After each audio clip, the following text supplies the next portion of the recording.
Welcome back to the Court of Cowls, issue number 27. It's been a crazy week, man, with E3 and then kind of some sad news we had earlier this week. We released 3 podcasts this week. That's kind of crazy. Yeah. Anyways, after kind of a, I would say, mediocre E3, can the last 3 presentations bring it back up? We'll find out today. Of course, my name is August. I'm Chris. I'm Mike. And Court is in session. So, alright. So last time we talked about Microsoft, Sony, and EA. Since then, we've had Ubisoft, Sony, and Nintendo. Ubisoft was first. That was Monday, correct? Monday morning. Monday morning, and then... No, Monday afternoon. Well, Monday... It was Monday. And then Monday night was Sony. Yeah. So Ubisoft, showed off some kind of neat stuff. For an Ubisoft conference, it was pretty decent. I mean, they didn't really focus on Just Dance like they normally do. Yeah. I mean, it was there, but it wasn't like they didn't take 10 minutes out of your day. They didn't have Aisha Tyler to just ruin it. And we knew that a little ahead of time or whatever. They tweeted it out or something like that she's not going to be a part of it, but she's still beloved by Ubisoft and everything or whatever. And news on the Just Dance was that it's coming out on the Wii. Holy cow! Still games coming out on the Wii. Yeah. And the Wii U, and the Switch, and the 360. I mean, that game's coming out on everything. Almost more things than Skyrim right now. Yeah, it's giving it a run for its money. Other big thing was South Park, Fractured, but whole. That finally got a real date, so we got to see some more gameplay footage of it, and I thought it looked wonderful. Oh, it looked good. No, I'm super excited. The first one was so good, and this one looks like it's bringing the same kind of, writing, same action. So I can't wait for it. Yeah.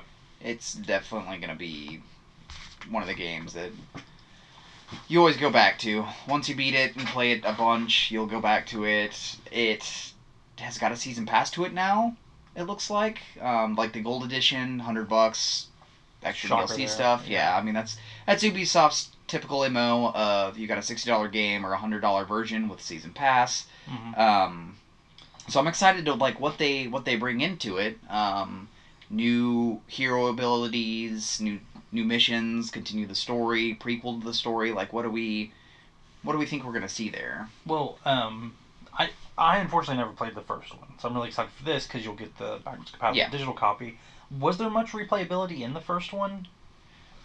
There were a lot of secrets and stuff to go find. Yeah, there were a few things that they had Chim Pokemon scattered out and everything like that. So once you beat it, it basically was like New Game Plus, and you could go search for those again and everything. And then if you were a completionist, you could change your class and everything like that. So there's achievements for choosing Cartman's side, achievements for choosing Kyle's side, and everything like that. So it was a branch off. It wasn't necessarily like life-changing story differences and stuff like that, but it was enough replay to play it at least a couple more times and stuff like that. I mean, it's kind of like rewatching your favorite episodes of South Park, honestly. Yeah. Which, nothing wrong with that. So, yeah, I'm pretty excited for this. And I think with the Season Pass, I think you're right. We'll get probably some story material, and then I think we'll just get extra missions, classes, abilities, and stuff like that. That's pretty standard for Season Pass nowadays. What else? Beyond Good and Evil 2. Holy crap. Which is a prequel? That's not a actual sequel. Rumors are? But yeah, so it's... Yeah. We didn't see any gameplay. We got a really cool looking cinematic. A very vulgar cinematic. Very vulgar, yeah, because I remember the first one, it was rated T. It was a teen-rated game. It wasn't like... It had its raunchy humor and stuff like that, but I don't remember it being over the top of... No vulgarity like this. And, it looked really cool, and just that little snippet of a trailer, kind of excited. Obviously, I want to see more. I like the first one. I didn't love like the camera aspect, like taking pictures of stuff. Yeah. But had a good story, and I hope this one has something. Yeah, I mean, this one kept getting teased, like it's coming out, and then like, oh no, it's not. It's been canceled, so it's been through development purgatory for. It's been one of those things like Half-Life 3 and Left 4 Dead 3 where like it always gets rumored around and it's like, oh gosh, and then I barely got a glimpse of it, and just because of the artwork, it felt like Beyond Good and Evil. It's just like, is this like big, yeah, like look. I was like, the first thing I saw was the monkey, and I was like, this looks very. It's given that vibe, and then it turned to the pig, and I was like, oh, like, holy crap. And then I was like, but where's everyone else then? Like, is this the same pig? Like, what's going on here? And then, sure enough, I went on a ride with it, and was like, oh, look at that. And then the internet took hold and was like, it's supposed to be a prequel, though. And it was like, well, that's cool, because we kind of had a conversation about it, that it could give us a little more backstory about what happened before, like, to get to the first one. Mm-hmm. And then by the actual sequel, we look for whatever they've hidden or whatever the little data chip was or whatever. So yeah, because I've got it downloaded on the Xbox, because at one point it was a Games for Gold. Yeah. It's backwards compatible, so I'd be kind of interested, because shoot, the first game came out. It's been over 10 years. Many moons. A long time ago. Back on the GameCube, PlayStation 2 era, right? Mm-hmm. So. Yeah, it was. Yeah, and I feel like the rumors had kind of finally started to die down, and there wasn't the normal, like, will we see Beyond Good and Evil at E3 this year? Like, it came out of absolutely nowhere. Like, I'd heard no. Well, with the Switch, like, there were a lot of things that like, it was supposed to be like a Nintendo exclusive kind of thing. Well, okay, excluding just the rabid, we want everything for the Switch. Yeah. I mean, like, I hadn't heard any, like, real. There was a trademark, or there was a... Well, last year sometime it really wasn't big news. There were a couple just like teaser images, but I'm pretty sure that's happened in the past and nothing came from them, so people are just thinking it's the same old, like, somebody's leaking some old pictures or something. Yeah. Because I don't remember if they were officially released by Ubisoft or if it was just some random developer. So we do know that certain game developers love to troll people and everything like that. And like, yes, they do. Yes, they do. So, like, oh, hey, take a tour. Oh, what's this on my desktop? Whoops, sorry, let me delete that real quick. You saw nothing. Like, however, the odd part about the end of that conference is they kept mentioning something about help us develop this game, but they didn't really explain it, and I haven't really seen much else on it. Hopefully they give some more information on that, and we... Because I think there was a website at the end of it, as they were closing out the show. I don't know. I'll have to rewatch that, because I don't remember that. Yeah, I don't remember seeing that part either. But at the time, I was also at work and caught very glimpses of it, and had it been on a louder volume, then I may not have had a job because of little Piggy and his... Yeah, they dropped quite a few F-bombs. They were like, we have 5 seconds to give vulgarity out there. Do we use it sparingly? No, okay, let's just dump it all right here. Let's go with all of it. Yeah, so Beyond Good and Evil 2, that's pretty fantastic. Other thing, and I know they showed it at Microsoft, so we kind of already knew about it, was Assassin's Creed Origins. Right, they did show that at Microsoft. Yeah, they showed it off. Yeah. Because they showed the thing that it looked like you kind of controlled the arrow a little bit or something like that. So they showed a little bit of stuff. And then... The actual conference... After that, like, I think during the actual expo, that gameplay actually got leaked, that you have to find a manuscript or something like that that's got people's names on it and stuff like that, so... Yeah. Yeah, like, the actual conference itself, Ubisoft, they didn't show much of it. They did a really weird thing where they showed this random-ass monitor with the game on it. Yeah. That was kind of weird, but that was more of a tease, because they showed a lot of it off after the fact. After the show, so... Yep. And then the biggest non-surprising reveal was the Mario Rabbids crossover. Yeah, well, they opened the show with that, which was crazy, and brought out Miyamoto. I would say Miyamoto came out, and that was the most excited I've seen people in the conference rooms, between Microsoft, between EA, between Bethesda, and like everyone else. When Miyamoto took stage, people were standing and just like going crazy, and then they had the little toy gun things or whatever and everything like that. Was pretty and awesome. I kind of felt like I guess he's the CEO of Ubisoft or whatever. I didn't feel like he should have been in the presence of Miyamoto. Like, he was just like, hey, haha, let's have fun, Miyamoto. And then Miyamoto's like, we let you guys make a Mario game, but he can't jump. I make him jump. No like... jumping. Jumping is my thing. Well, somebody tweeted from that, like, Miyamoto's entrance felt like, a big-time, like, wrestler, like... the most over wrestler you could think of, because people are just super excited, and it was such a surprise for them to, one, Miyamoto is at a conference that's not Nintendo, and two, they opened a show with it. Yeah, it was pretty fantastic. And I think it's worth mentioning that I guess he's lead developer or whatever, like, they showed him in the crowd, and like, I mean, that dude was like tearing up. I mean, to see somebody like so moved to see like this passion project of theirs, or this thing that they worked on, like, introduced to the world. That, and then the fact that like Miyamoto came out and like, because I'm sure he was probably like, hey, like, Ubisoft came to him and was like, hey, we can do this crossover game and everything like that, and he was working on it, and then Miyamoto came out and was like, hey, like, I'm showing off your game, like, I think this is a cool concept and everything like that. Like, I would have followed Miyamoto up there, just like bowing down to him if that was me. Just like, oh, thank you so much, sir. Thank you so much. But even past all the fanfare, the game actually looks really good. I was incredibly surprised. Mario meets Rabbids meets XCOM. Pretty much. That's the gist of it, and that also, I mean, I was at work when Ubisoft showed off, and Josh was there, and he was like, man, like, I don't know about this. And then when it went into the little Roomba thing or whatever, and it was like, hey, this is battle mode, they can move X amount and stuff like that. I was like, holy crap, like, it's kind of like 5, wait, no, this is X, oh, this is awesome. And sure enough, just like that, he did a 180, and I was like, oh yeah, I'm interested in this now. And I was like, you were from the get-go, don't you lie to me.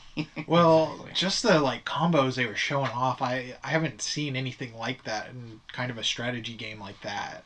Yeah, it's very unique just for a Mario game in general. I mean, it's so different from anything else we've ever got with Mario in it that I'm very excited. Well, because, the rumors were it was supposed to be some, like, turn-based RPG, which I still would have been okay with. So I was picturing, Paper Mario style. Mario and Luigi, Superstar Saga, and stuff like that. Like, that turn-based stuff, which I love. So I would have been fine if they did that. But when they showed off those combos of they bounce off here, and then he gets to run here, so he smacks him while he runs, and then he runs back and shoots him and stuff, like... Yeah. Or, like, the one where, like, Mario, like, shoots him, then Luigi shoots him, and then Mario shoots him, and then he takes fall damage. Yeah, they just juggle him up in the air. And then Peach got shot, fire damage was dealt to her or whatever, so she took off running, touched, like, 2 or 3 other people, the fire spread, and then she, like, ran off into the distance, and, like, everybody got fire damage from it, so... No, this game's definitely going to be a thinker. It's not just going to be just a mindless shooter. Which, when they said they were teaming up with Ubisoft at first, I was thinking Rayman, but then I was pretty down on it because Rabbids, I mean, they're just a... I hate Rabbids. I don't want to say they're a ripoff of Minions, because Minions are probably a ripoff of Rabbids, but... They feed into each other now. Let's just say I hate both of them with a passion. Agreed and seconded. They were funny for a little bit, but then they completely and totally wore out their stay. It was like, oh, this is kind of funny, ha ha ha. Oh God, they're still here. How do we make them leave? Like the Jack Officeors from South Park. It was like, oh, oh, we're stuck with this now. Crap. Yeah. So, and I mean, and the cool thing is that game comes out in August. Like, that's insane. Yeah, it's not very far away, and I applaud Nintendo and Ubisoft for announcing a game like that and it coming out so soon. Well, we've known that they were working on something. Yeah. But this is the first time we saw it, and no, it feels like when they did, the Fallout 4 announcement. Exactly. Where it's like, here it is, it's coming extremely soon. Yeah. I know they still have to show off some things that, are years off from development and everything like that, or they'll do an announcement like Red Dead, and it'll be like, oh, it'll probably come out the end of this year, and it gets pushed back and pushed back. But I feel like some people, like Nintendo and stuff like that, they're holding off a little bit longer until it gets a little bit closer to release, instead of like, hey, we have this new Zelda game, and then we want to make it a certain way, so here's a pushback, here's a pushback, and here's a pushback, or just like announcing a game and then living off of 2 years of trying to keep people hyped, where you can announce a game and then 8 months down the line be like, hey, it'll be here like by the end of the year for sure. Like it is almost completely ready. We'll have a demo, we'll have a beta or something like that for you to play, but it'll be here August 29th. Like, yeah. And we'll talk more about Nintendo announcing games here in a few minutes. Really, they can do no wrong right now. So one thing that we totally forgot that we were going to talk about at the top of the episode was PlayerUnknown's Battleground. Yeah, I mean, it's super popular right now. I mean, it's not even, the full game isn't even out. And yeah. It's probably like the number one game right now on one of the top games on Twitch right now. And to have a game like that on Xbox is huge. I mean, absolutely, yeah. And you know, sorry that we missed it last issue, but yeah, it's coming, and it's coming. It's soonish, isn't it? September? Yes, I want to say September because that's what I was thinking when you said it. So, yeah. So I mean, I'll definitely check it out. I don't know. I'm not a big PvP guy anymore. I know we had a few people who preferred Xbox and played a lot of Destiny with certain people, and then they just kind of decided to go PC, and it was like, oh my gosh, this game, it's the greatest thing in the world. Yeah. When it looks fun, but now that it's coming to Xbox, I feel like that's kind of the drive that Xbox needs to get, hey, like, this is, even if it's only a timed exclusive or whatever, if it's not a full-blown, like, system exclusive thing, it's time that they get that, like, will bring people over, because this is just, it's one of those things, like when Minecraft first came out, when Five Nights at Freddy came out, it's just something that's just completely taken the gaming industry by storm. Yeah. Nope, pretty excited. So, I mean, anything else Ubisoft? I mean, I know they showed Steep and Drive Club, but... Yeah, I mean... We've got to talk about those amazing gems, right? Yeah, I mean, that's kind of to be expected. Any company like that, it's like expecting Madden or EA to talk about Madden or FIFA. Yep. There's nothing wrong with it. They're just not my cup of tea. Yeah. No, like Steep looked fun. The way they introduced it at D3 last year about being a whole new IP and like just something completely and totally new and like life-changing. And then it was like, Steep, a snowboarding game. I'm just like, oh, that's what you guys are delivering to us. So I wasn't too happy about the reveal when they announced it last year at E3 or anything, but it did look a lot of fun. Since it didn't really capture the attention of anybody else on my friends list or anything like that, or anybody in the room, it's not like it was something to play with your friends. So since we were busy with Destiny and other things, that it kind of fell short of actually being... I meant to check Steep out because I kind of wanted something like that, especially since EA won't make a new Skate game. Yeah. But other than that, I kind of forgot about it. It's supposed to be coming out on the Switch, maybe? Right? Sure, why not? At least it was announced at one point. I mean, Reggie did come out and say that he wanted all of like the biggest AAA like third-party games and stuff like that to be Switch compatible. Well, I feel I know some of them aren't going to be a thing. Like Bungie's already come out and said that they can't really see themselves doing Destiny 2 on Switch. And that may change down the line, like if they decide to do 3 or whatever with the DLC, like whenever we get the Game of the Year version or the Game of the Year version, whenever they release like the complete edition or whatever, that may be when we could get a Switch version, but I just don't think stuff like that's in the cards right now. No, I think they kind of showed it off once when they announced the Switch way back in... it was that October. January? Yeah, January 12th. When they did the actual big, like... Yeah, I think you're right. I think I remember prize seeing date. it there. Like, they just showed, like, a quick clip of it. Anyways, back to other Ubisoft things. Pretty excited about a phone game. Another South Park game, Phone Destroyers. Yeah. Yeah, we were actually just watching a little bit of the footage before we started recording, and... Not only is it just superheroes and wizards and elves and stuff like that, it's a kid's imagination. It's cowboys and Indians and aliens and... Man, Bear, Pig, and... Yep. Yeah, it looks pretty fun. It'll be another... I got on my Time phone and looked it up on the Google Play Store, hoping that there was gonna be like an early like register thing, like hey, notify me when this comes out. Nothing on there yet, but it's definitely.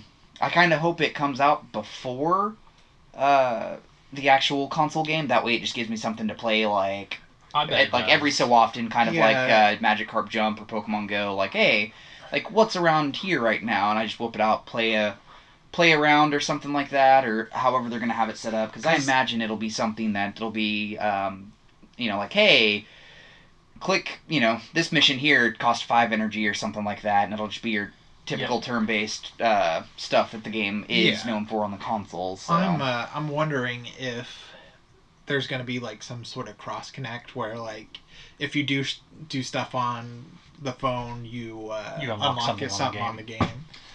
I mean, I'm sure that Ubisoft has their Uplay stuff that they always do, mostly for like Assassin's Creed and stuff to get you like in-game goodies or whatever. They did it for Honor, that if you played in the beta or you buy it and register it or whatever, you get points. Those points can be for aesthetic things and stuff like that. So I'm sure we'll probably see a Uplay connection thing for the phone, which will then lead to the game and stuff like that. So I'm sure we'll probably get something like that. I'm sure there'll be something. So, but I guess we'll see. It'll be, I bet, here in the next month or two. I bet we get a release for it. Indeed. So that was Monday morning, afternoon. Yeah. So what did you all think of it? I think it's a little misleading. It was a good briefing, but I wonder if it looked better by comparison because the rest had been a little underwhelming. Yeah. Well, and I've got two thoughts on that. Okay, lay them on me. Okay. Well, no. And my first thought is yes. It has been an underwhelming E3, and at the end, I've got a point I want to make at the very end of the show, but yes, it's been a very underwhelming E3 up to this point. Up to this point, I mean like throughout the week, up till the later conferences, which we'll get into. But the second part is Ubisoft's always had these just bad conferences where they showed things nobody cares about. They spend way too much time on something like Just Dance, and it just always feels awkward, comes off awkward. So again, this is Ubisoft has a low bar to begin with, so the fact that they didn't completely poop the bed is a great sign for Ubisoft. Absolutely. I mean, so they do get judged a little more easily compared to a Microsoft, a Sony, or a Nintendo. Mm-hmm. Yeah. So, no, I mean, it was... I wasn't bored out of my mind, and I saw some stuff, I was like, oh, that's cool, I'll totally check that out. Nothing that just, like, blew my mind... I guess with maybe the exception of Mario Rabbids, that was the fact really that cool. they had it on their stage and it wasn't in the direct. Yeah. The fact that and I guess they did a little bit more in the treehouse, I think, or at the end of the live thing at the beginning of it. They showed a little bit more of the Rabbids stuff, but I expected to get the release date and everything from Nintendo. I think we might have gotten a little bit of gameplay and stuff like that, kind of explaining like how it came to be and everything like that. And then they kind of just dropped it all. It was just like, hey, right here, guys, like this is us, and that and South Park, I'd give it a 3 because those two really. Those made it for me. I mean, I love the South Park game. I love Mario, obviously. It looks like I'm a fan of RPGs and everything, so it really resonated me with those two things, and then everything else was kind of Dremel. And had it not been for Microsoft getting to show off Assassin's Creed Origins, then it would have been like a fantastic thing for E3 to have 3 big things like that. But we knew we were getting Assassin's Creed Origins, sure, so and that's just because of the timing of the conferences. No, I think I'm gonna give it a 3 as well. It. Very few just like mind-blowing announcements, but nothing that just bored me to tears. And I think what they did really right was just show the games. Don't bring out every Tom, Dick, and Harry and, have them talk for 45 minutes about why they think bagels are better than, pancakes or something silly. Like, just get to the point and be done with it. Show the games. And that I think they did that pretty well this time. Yeah, I mean, I've got to go a little easier on Ubisoft. Like I said, it is a lower bar. You know, it's a lower Oh, for perspective sure. you're looking at. So I've got to give him a 3.5, man. That the best for Rabbids, what I was expecting was that opening cinematic. Yeah. Where, you know, they're just goofing around looking like fucking minions. Yeah. And, you know, just for a Ubisoft conference, this was as good as it gets, I think. Yeah. So.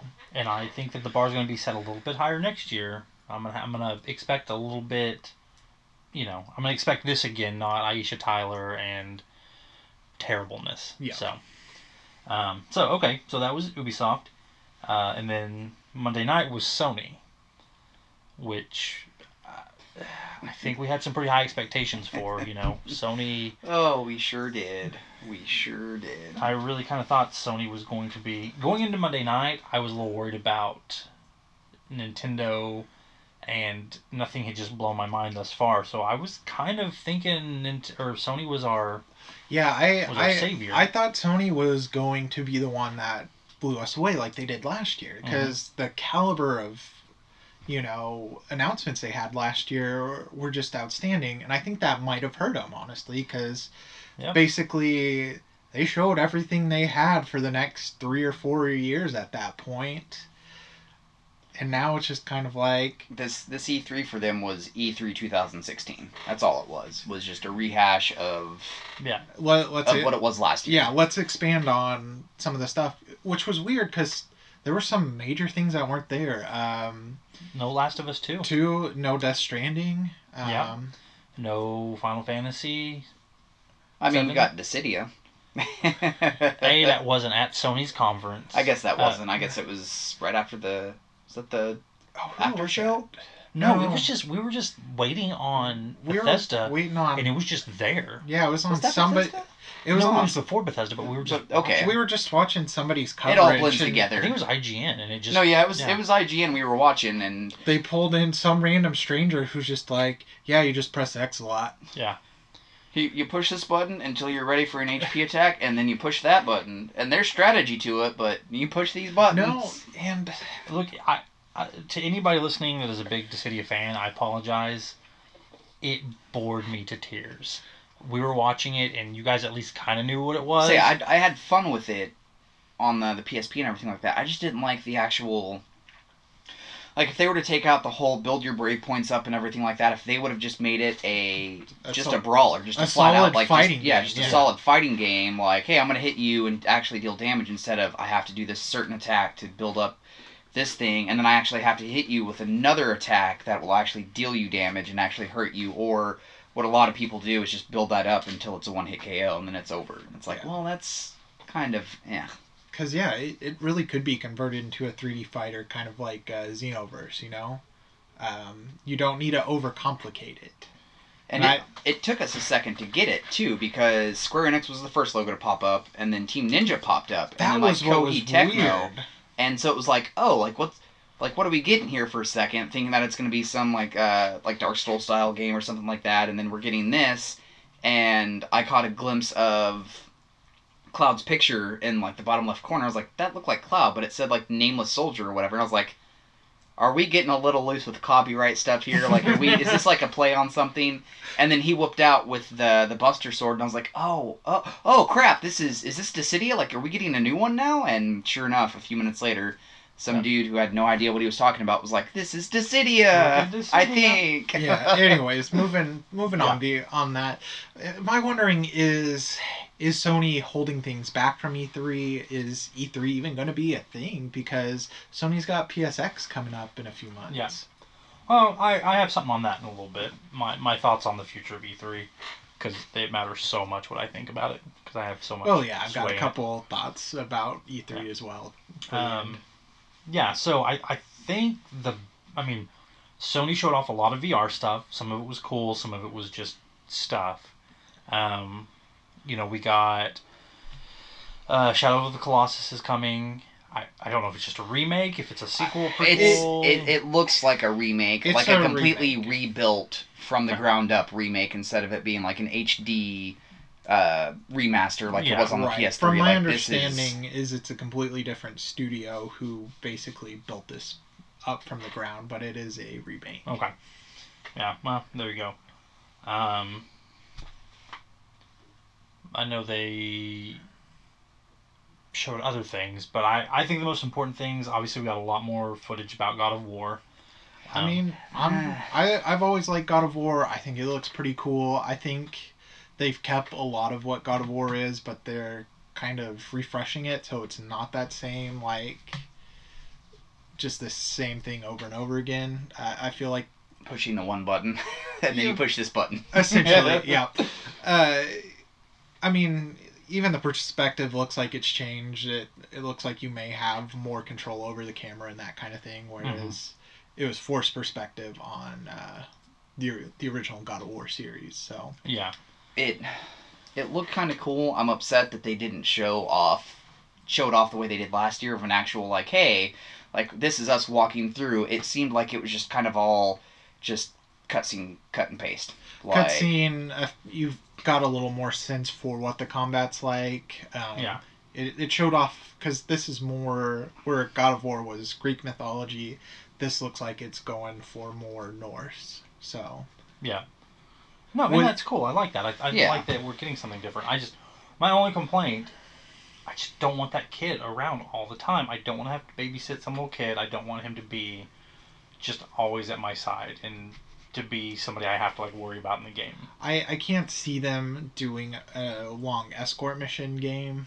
They very well could be, but I don't see them doing that with the kind of game God of War is. And it's possible that all we've seen is like the first 5 minutes of it from all the cutscene stuff, so he may only be there, and then sure enough, we get him to wherever they were walking to in the snow and stuff like that, and he gets kidnapped, and that's the game. Yeah, to go save him. Like, sure, and I'm hoping it's something like that. I just, that's my only concern is that it's going to be that way. But, yeah, I just don't really see them doing that. That would be dumb on their part. But like Mike said, Last of Us, the whole having Ellie with you, I mean, that's... But it's a different type of game.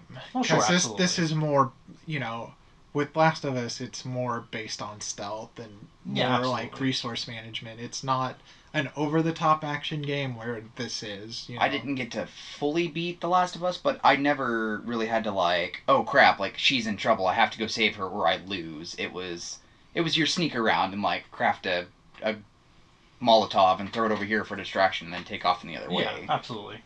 So we'll see. I mean, it looks good. It's God of War. It's gonna be good. It's gonna look pretty. It's yeah. I'm pretty excited. Yeah. What else? Marvel vs. Capcom got a new trailer that showed Thanos. And then kind of the surprising thing was the demo. Yeah. Was out and they made it seem like it was only on the PlayStation, but it's also on the Xbox. I mean, we downloaded it and we played it today, and it was surprisingly long. Everybody said it was super short, but... Yeah, I kept hearing, like, reports that, it's just a short demo, but for how much of the story? I mean, obviously it was just the opening of it, but still it was pretty lengthy. I think it felt lengthy because I was the one who was playing it, and I'm, of course, the best Marvel vs. Capcom fighter out there. Totally. So I think it took me just a little bit longer because I'm sure... pro gamer could just like flat out just like, oh, this is the combo setup, okay, and that person's dead and everything like that, where I was like, oh, there were some new concepts, like it seemed like the Infinity Stones played a part of it. So you got an Infinity Stone ability, and then just overall I'm pretty sure that all of them have been 3-person tag team, and I'm wondering this if one was only 2, so is that just because it's the demo? I'm thinking or that... are they kind of changing it up a little bit more? Because I'm thinking maybe later in the game, like, you probably get the 3v3 battles. Well, and that being story mode, maybe just when just you're doing story versus, mode is, yeah. it's the 3v3. But, I mean, even with your, less than pro gamer skills on a fighting game, I mean, there were still, 10 fights that we did? Yeah. Something like that. They showed off quite a few characters, definitely seemed, too. Yeah, I was very surprised. So, it was fun, it's Marvel vs. Capcom. It's not reinventing the wheel. It's not, breaking any banks or anything. It's fun. Marvel vs. Capcom. Obviously, there were new characters that we got to play with. So yeah, kind of excited for that. Yeah. Other thing they showed, they did not spend much time on Destiny 2. No. There was really not a lot. It did not, and I'm sure I haven't looked it up yet. I want to. I just haven't had the time. I'm sure that was probably one of the big playthings on the expo. So I'm sure there's a lot of gameplay out there. But I mean, Sony's conference was. I don't remember seeing a single person walk out there with a controller going like, "Hey, this like we're gonna play this here, and here we are, and this They didn't. fantastic netherworld thing." It was just boom, boom, boom, boom, game, with like no kind of explanation in between or anything like that, which I'm okay with. But whenever something really catches your eye, or you've been like, I want more info on Destiny, and no Deej, no nothing for. And I think that's because we're going to get more stuff from Destiny in the coming months. But what they did show was just another trailer, which was a cool cinematic trailer, and then showed what you get, what's going to be exclusive for PlayStation, the Strike, shader armor, exotic weapon. Borealis or something, looks like a sniper. I don't know, with the new, like, kind of way they're doing weapons, I'm not really sure what it was. Yeah. So, it looked cool. And then, again, I'm wondering if that's another thing they're holding back for PSX. Mm-hmm. Yeah. But the most exciting thing is they moved the release date up 2 whole days. They certainly did. From September 8th to September 6th. Which means we get to go do the midnight for Destiny 2. Uh-huh. And that following day, we get to go to the midnight, or maybe 7 p.m. showing of It. Yeah. So that's the greatest thing that probably came out of it. Yeah. I say greatest. One of the greatest. Well, I know, jurors, that you think, well, 2 days, what does that matter? But it means we get to do both of these great things this week instead of having to choose one or the other. And unfortunately... Instead of going to the midnight and then going like, well, it's 12:30 now. There's an It showing at 1 o'clock. All right, let's do it. Let's do this thing. Yeah. Are they not doing a, like, at 7 it's out kind of thing? They could do it at 9 or at 11, a rolling midnight or whatever. We just don't know until it gets a little bit closer. Okay. Yeah, so they haven't said anything, so we're not sure. But they did announce that the beta would start on July 18th, so just about a month away. For PS4. Yeah, then a day later starts on Xbox, and it runs through the 23rd. And it comes out on the PC in October. Yes, and the beta for PC is also separate as well, because it's the 18th for PS4, the next day for Xbox, and then it goes open for both systems for the people that don't pre-order it for the 21st or the 23rd or whatever, and then like the 27th is when PC gets theirs. Yeah, so... but that means the beta's not too far off, and I know I've heard some people kind of disappointed it's not going to be a very long beta, but I mean, we know what we're getting. We know how Destiny plays. They're not going to... We didn't even have to get a beta. Like, they didn't have... They know what they're doing now. Like, they needed the beta for the first one. It was kind of a little rough start, but they've, with each expansion, have kind of smoothened the things out. So I'm sure that they know exactly how they want Destiny 2 to go, so I'm just thankful that we get one.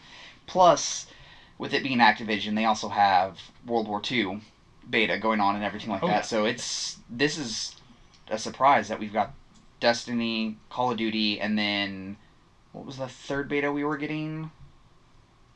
Oh my gosh. We will get back on that, but there's a third game that we get a beta for. So it makes me excited because I kind of missed that, like with Halo Reach and stuff like that. Like there were so many betas out in the past that it was like, oh my gosh, this is fantastic. Like that really. Well, I think the reason we stopped getting so many betas were people just pissed and moaned when it wasn't a perfect game. Like people just did not understand that it was a beta. It's not the finished product. It's not gonna be great. They're doing that so you can tell them what's wrong so they can fix it. So whenever we play on map A and there's no, like, we walk through a wall, like it's not registering that the wall is solid there. Yeah. It's like, hey, this is a hiccup, you know. So or to make sure their servers infrastructure's there. Because we all know day one servers, even with betas, are, you know. Oh, it doesn't matter. I mean, if you don't buy an online game right now and expect to have problems day one, then you've never bought an online game before. All right, we have 1 million pre-orders. We need 1 server spot. Yeah. That should be enough. Oh god, they've crashed. Oh god, we need more. Let's get 2. Oh, nope, hang on, guys. Yeah, so and I think things that we'll get with Destiny 2 that I want to know about, the new subclasses, whatever we have of that, and just how the new weapons are going to work. Like, you no longer have primary, secondary, or primary, special, heavy, like the way that they're categorized now. We'll get to learn how that works. That'll be a nice little just jump in front of the game type of thing. So, but yeah, that'll be fun. And then I think the last two big things that Sony showed off were two of my most excited things at E3. We'll start with second place, then talk about what I thought was the best one. Days Gone. Okay, good. I was worried that you were going to put that in first. I was like, I swear if he does it, I will walk out of here. No. If Days Gone looks amazing, but that other thing we're about to talk about, I think trumped it. But continue with your fangasm of Days Gone. The first time I saw Days Gone, it looked like, paper thin zombies that you're just mowing down with automatic weapons, Left 4 Dead style, right? Exactly. This showed a whole completely different element to it. Mm-hmm. So I went from excited to really excited for this. Yeah, don't get me wrong.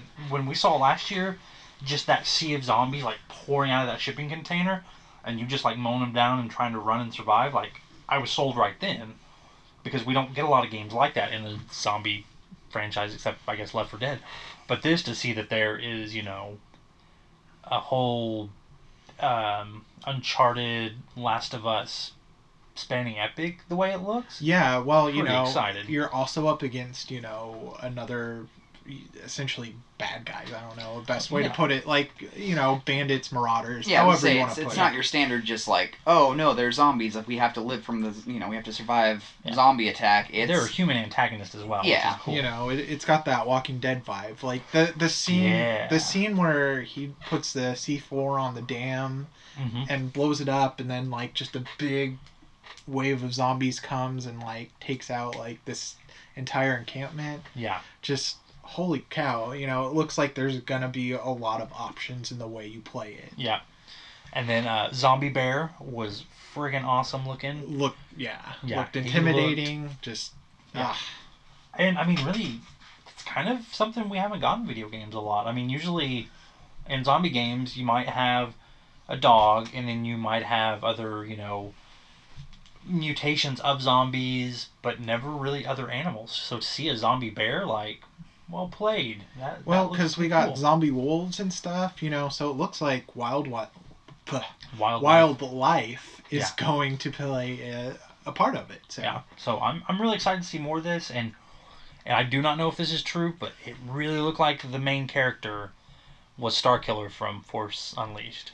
I mean, he really looks like him. I tried to look him up on IMDb to see if it was noted yet, and then there's two people on this project that are man and additional voice. They don't have any significant title for it, so it's as soon as you said something about it, I was trying to place it. I was like, he looks very familiar. He looked kind of like an old boss of mine. I was like, kind of looks like him, but no, he looks really familiar. And then you said, huh? Yeah. What's that? Yeah. Okay.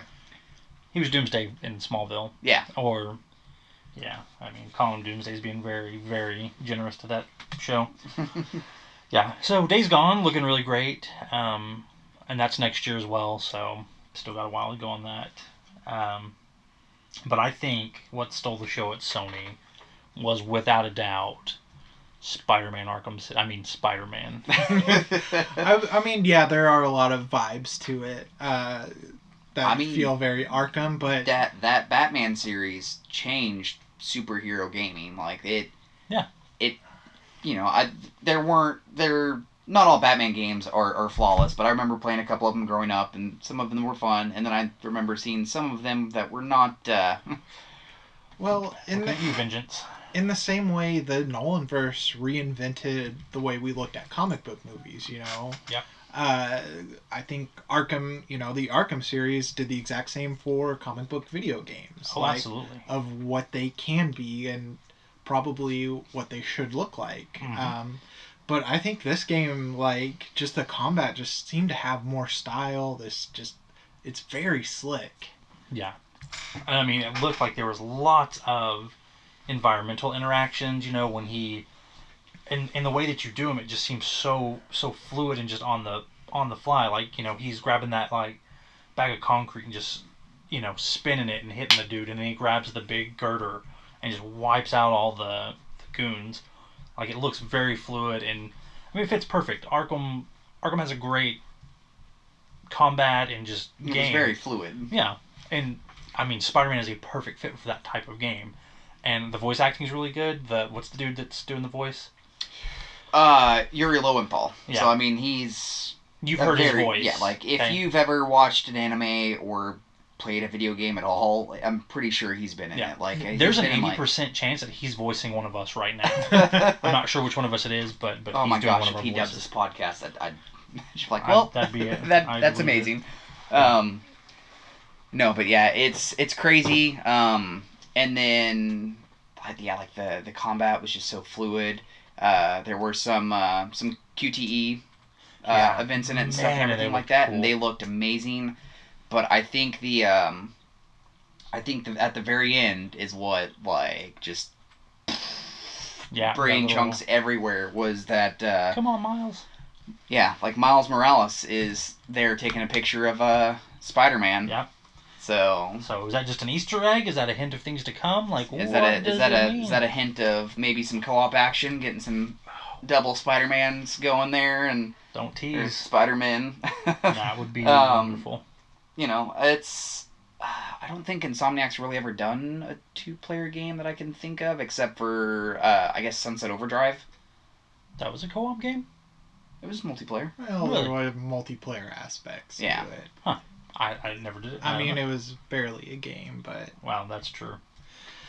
No, and web slinging looked good. That's super important for a Spider-Man game. I think it's the most important. Anything else you can kind of forgive, but if you can't do the web slinging right, then... And I love the just bright colors of it. It's not this gunmetal brown, just...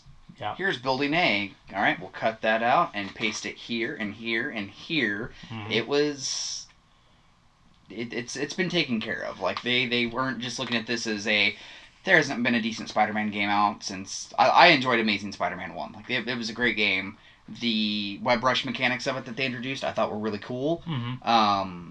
So for them to take this franchise and give it the tender love and care and everything like that, you can see it. Like, it actually is a comic book game that's getting its justice. Like, it's not something that like Activision or like some of the big corporations that are just like, you know what we need to do because it's popular right now, we need to do this, let's just slap something on there and call it Batman and make $1 million, and then it flops and they're like, well, I don't know what happened. Well, you didn't do anything, you drew a stick figure and like and this was probably, well, outside of Rabbids, like, this is the only other game at this point that like actually got me legitimately excited. It was great, and I'm really looking forward to seeing more of it. And I think it's going to do for Spider-Man games what the Arkham series did for the rest of superhero video games. Well, and people will stop like saying like Spider-Man 2 way back on the PlayStation 2. This is the pinnacle of Spider-Man games. Mm-hmm. This one's looking like it may kick it off its throne. So. Absolutely. So. And once again, it's a 2018 release, so we still got a ways to go on it. But I'm excited to see more stuff. So that brings us to the last. Well, we forgot one thing from Sony there, and it's not a Sony exclusive. Monster Hunter.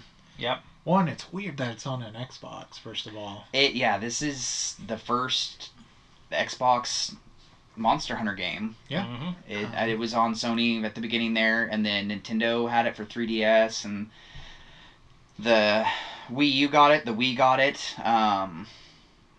So far, it looks like Capcom says they don't want to localize the XX Monster Hunter on Switch, but they're not region locked, so if you really want to play it, you can, but Sony came out and they're like, hey, Monster Hunter Worlds, and then, because it was their conference, they obviously didn't, hey, look, it's also for Xbox, but it was shortly after that it was shown for PS4, Xbox One, and PC, so I'm definitely, like, I love the Switch and everything like that, but I know that the Xbox and PlayStation are higher operating machines, so this is obviously going to run, I think, a lot cleaner and crisper and smoother for multiplayer than it would on absolutely. Switch. Yeah, So yeah, this will be probably something will. I pick up for my Xbox. And Monster Hunter is unfortunately one of those franchises you do want it looking the best you can. Absolutely.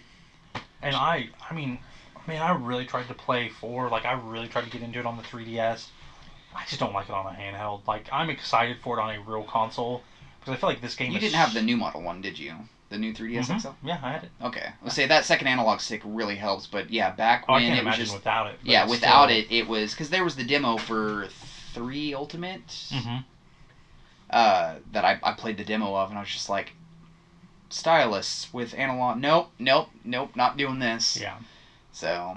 Nope. So we'll see. I think it'll be good, and I mean, I sadly didn't make a big enough impression on me to remember it in the face of Days Gone and It was the Spider-Man. the Turkeysaurus Rex though. Yeah. Well, and just so you know, that was shown right before Marvel vs. Capcom, because I kept trying to figure out where Ebony and Ivory had come in. Yep. So I was like, does he have Ebony and Ivory in in this? Yeah, we got a little bit of a late start with Sony. So a couple of our friends were watching it fully live while we were just about 30 minutes behind or so. 30 minutes.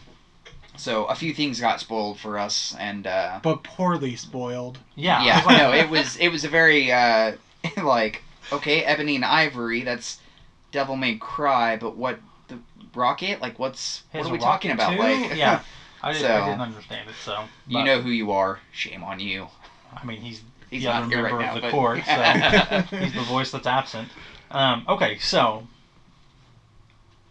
I have to give a little backstory here for the last conference. Okay. Well, do we need to? Oh yeah, rating. Man, Sony, I'm gonna give it a 4, just based on the strength of what they did show, and that there wasn't a lot of just jibber jabber, blah blah blah. So I'm gonna say 4. If for nothing else, Spider-Man and Days Gone. I would say because of Spider-Man, I'd give it a 3.5, and everything else, like, had they actually shown a little more gameplay, I think it would have been like phenomenal instead of just giving us a cutscene of gameplay.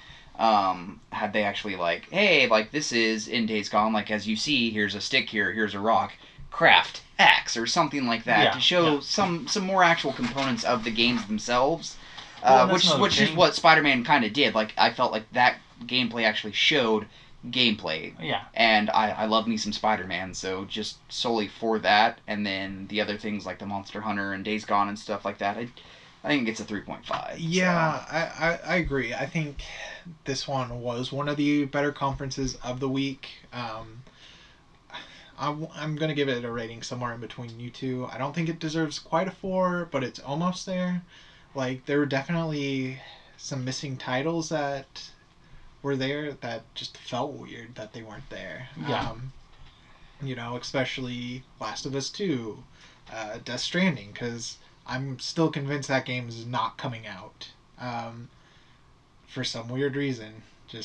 I'm convinced that's not actually a game, and we just, like, accidentally dropped acid last year, and that's what happened. Well, I mean, accident, on purpose, whatever. It doesn't matter. I just don't know.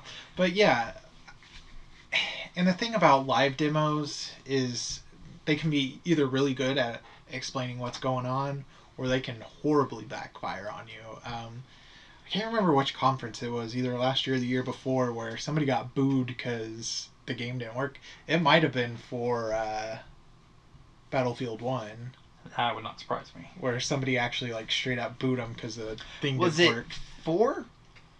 Battlefield 4? Yeah, was it that while ago? Because I thought Battlefield 4, like, was just terrible. No, like, this one was it more pretty recent Okay. because, like, just it crashed on them and some other weird stuff happened. I know 4 was pretty much unplayable when it came out. Like, the online was just horrible. Well, because that was a horribly bad one. Anyways, I got probably a 3.75. See, I would give it a 3.5 if I took Spider-Man out, but Spider-Man to me was so good that I'm going to give it just for how much they showed and how they Yeah. showed it off and just how slick that game is. That makes it just above a 3.5. Yeah, that gives it a 4 to me just because it's comic book related, and like you guys know, if it's comic book, it's what I'm all about. So, okay, my little backstory. I have been for months carrying around a big flag with a giant N on it for Nintendo, saying E3. E3 is when our ship comes in. It's going to be amazing. E3 is when Nintendo comes out and they just blow us all away. And I knew it, and I knew it was true, and it was going to be amazing. And then they said, hey, our conference is going to be half an hour long. And before that, hey, here's an 8-minute Pokemon Direct that showed off 2 3DS, essentially remakes of games that are already on the 3DS. And I'm ashamed to admit that my faith in Nintendo wavered. So going into it, I really, really wanted it to be great, but I was kind of trying to set myself up for another disappointing Nintendo. Oh yeah, no, I'd lost faith after that Pokemon Direct. I was like, this is not good. They don't have anything. All they've got is Mario. Yeah. Burn everything to the ground. Yep. So. It's okay, Nintendo. I still believed. Yeah, you did. I'm gonna say that I'm pleasantly surprised and happy to say that I was 100% wrong, and my lack of faith was not founded. I mean, Nintendo came out. Ye of little faith. Yeah. I mean, the first thing they showed was Rocket League, and you know, I know that's not like a huge thing, but I'm gonna buy it. $20. Yeah. Sold. Like that, like they did with Minecraft at Xboxes, crossplay. Yeah. So I mean, that's. Yeah, I got a buddy that plays it on the PS4. Now I can play with him. Oh yeah, no, I'm getting it for the Switch. Switch. PS4, I thought Sony was not. No, that's right. Sony's Sony did like, come out and say, no, you can't play with us. Yeah, Sony's like, well, it's our ball. You can't play with it. Yeah. Well, sorry, buddy, I won't play with you, but I'll play with other people. It's okay. I'll just punch you square in the dick and run away. That's right. I love Rocket League. I played it on PlayStation 4 for a long time. But I think the Switch is the perfect place for it because it is one of those games where if you've got an internet connection in 5 minutes, you can get a hell of a fun game going. Yeah. No, I think it's, we're at the movies waiting on the movie to start, or we're out to dinner waiting on our food. Just absolutely throw that Switch up there and run a little Rocket League. And I think it comes with local multiplayer between Switches, so even better. I mean, plus it comes with some exclusive content. I'm super excited. Good old Mario hat. Yeah. Yep. But here's what I'm excited for, because it's always got to come back to Batman. Say the Batmobile's in it, and I'm really, since it's cross-play for like the Xbox, then I know it's on the Xbox, which means I have to believe that it's on. They said all the content that had been out. So I would assume besides like the Sony, like I want to say there's like the Twisted Metal, like say the little stuff like that. Probably not. I would assume not, but I assume everything else will be. Pretty much everything else should be. That's the way at least they made it sound. I only get to play the Batmobile because I don't need anything else. Because of these this partnership with cosplay and stuff like that. Are we gonna see a little more buddy between Nintendo and Microsoft? Like, I don't think buddy necessarily, but no, but like for Microsoft to come out and go crossplay and stuff like that, and for Nintendo to be like, oh, like this seems like a great idea. Like I mean, look at Sony and Nintendo. Like they were gonna make a disc-based Super Nintendo, and then that fell apart because Nintendo felt like Nintendo wanted to do things a different way. But if Microsoft and Nintendo get back kind of together, or get a good footing, we could get like a whole new like decent Banjo-Kazooie game or something like that. Like they could. I mean, they could work something out. They could work things out. And I granted, it could be nothing, but the fact that they are cross-play and there isn't like Sony where they're like, no, this is our server here. Like we don't want to play with you guys. Yeah, like the fact that they're open enough to be like, hey, yeah, like this seems like a really great idea. We know that people love Rocket League. People love Minecraft and stuff like that. So why should this person not get to play with their friend who's on another system because they can't afford that system or that system's not in stock? So that brings together gamers and stuff like that. No, and I think, we saw a Switch, albeit a Minecraft created Switch, on the Microsoft press conference. Yeah. That's not something that a year ago I would have said would have ever happened. Nope. And on top of that, there's a small possibility, and unfortunately the business world is a strange place that doesn't make sense 99% of the time, there's a little possibility that because Sony's being so anti, crossplay, that could strengthen the bond between Microsoft and Nintendo and could cause Microsoft to reach out to Nintendo and try to maybe make some more things happen. Yeah. I mean, we live in a world now to where Sony and Marvel teamed up to make a Spider-Man movie. It is not outside the realm of possibility that Microsoft and Nintendo could team up for something. I mean, crazier things have happened. I know that they kind of show themselves a little bit of respect between Microsoft and Sony and everything like that, but when Nintendo does something, everybody always tips their hat. It's just like, oh, like, congrats. Like, they know that Nintendo is the forefather of it all. So, I really do feel like if the moons align and everything like that this could strengthen their relationship, and we could get some sort of crossover game like Mario and Rabbids or something like that. Like, there's something, or the problem maybe is there's not really a good first party for Microsoft. No, I know, but then that's what I'm saying is that Microsoft could come to Nintendo and be like, hey, look, you have Zelda, you have Mario, you've got these first party titles that have lasted for so long. Could you help us come up with an idea so we can get our first party exclusive for Xbox One? And then next thing you know, it's the new Mario. It's the new face of Microsoft. Yeah. I mean, let's just shoot for the moon. One day, maybe we'll get a Metroid Halo crossover. It's probably not going to happen, but you know what? Let us dream. So, anyways, that was a fun tangent. That's how we can get our Destiny exclusive content is... Boom! Microsoft's like, hey, look, Nintendo, can we borrow the Samus Blaster here and use that as a rocket launcher for Destiny and exclusive content for Xbox? Yeah. So Rocket League, and that was before it even really started. That was just in, the opening video. Yeah, that was just a weird... That was just commercial. Yeah. A pan off of Reggie talking about adventuring and everything like that, and taking his Switch and walking off camera. Yeah. And then we were like, hey, it's Rocket League. Yeah. So, and then I think the first thing that we got from that was Pokken Tournament. They talked about that for a second. Yeah, I mean... We saw that in the Direct. Yeah. I mean, I didn't really play it because there just didn't seem like enough to justify spending $60 on it. And I did spend $60 on the Wii U version, and it felt kind of lackluster. They added characters and stuff down the line, but at that point, I mean, the console was already dead in the water. I bought it because of Pokemon, but then you're going to have, a fight roster of, 8 people, and it's just like, this isn't... That cut it, that cut it back...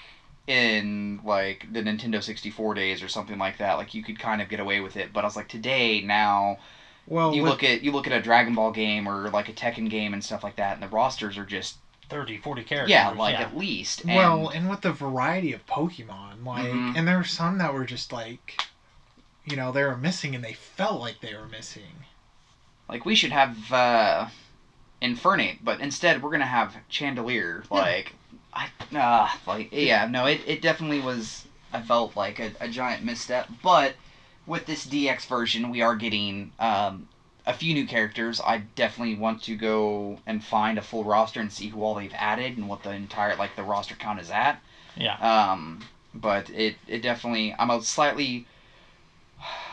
I'm revitalized in it. I'll probably end up getting it at some point. Probably not right at launch, unless they're just this is all it is, and we will also have a new character release every 2 months or something like that for a year. So, well, cool. And kind of the original release of it. One of my biggest gripes is there was no good story mode to it. There is not a story mode at all. It's kind of like Magic Carpet Jump, basically. It is, you were a kid from some random town that fight Pokemon out on the streets like it's Fight Club, and you go, you just win and battle and rank up and stuff like that, and you go from the D League to the A League division and stuff like that, so there was really no story or anything like that. The big thing that I did not like about it was the shift phasing stuff in the battle, where it felt like this was a Tekken game, and then phase shift, it's more like a Street Fighter style game, where it's more 2D linear and stuff like that, and it just because doing one move could shift it like that, and then doing another move could shift it again and everything like that. The constant shifting was just a giant pain in the butt. Yeah. Well, here's the thing. I don't care at all about it. I'll play it if one of you pick it up.